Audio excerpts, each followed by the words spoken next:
Kumusta mga idol? Meron tayo ngayong aayusin na motor. Ito ay Mio Soul I. So, may error code. Bilangin natin.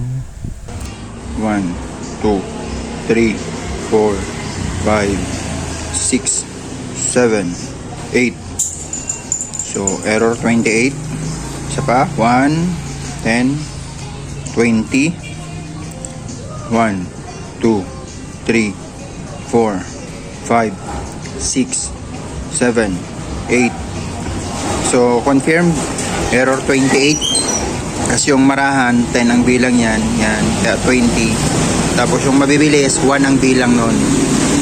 So, ayon sa ating table, o ayon sa chart ng fault code ng Yamaha, ang error 28 ay EOT o Engine Oil Temperature Sensor.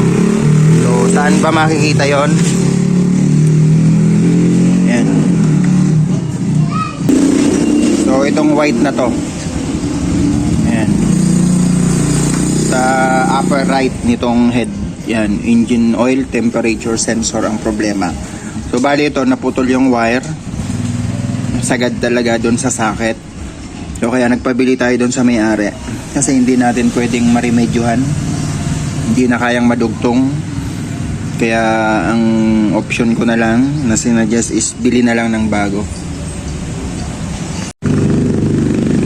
So, eto na pala mga idol.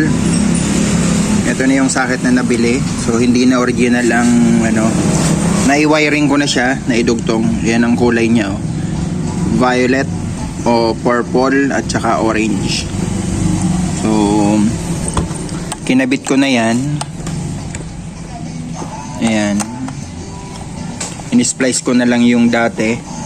So, yung original niya na wire is blue with black at saka green, red.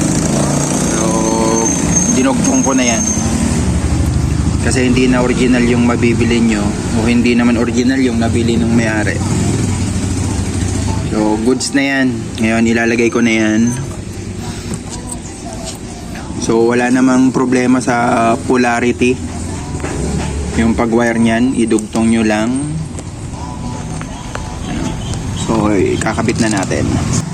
So, ayan na mga idol. Mga boss, naikabit na natin. Ayun, try na natin kung mawala na yung check engine. Ayan. Yun. So, wala na mga boss. So, try na nating paandarin.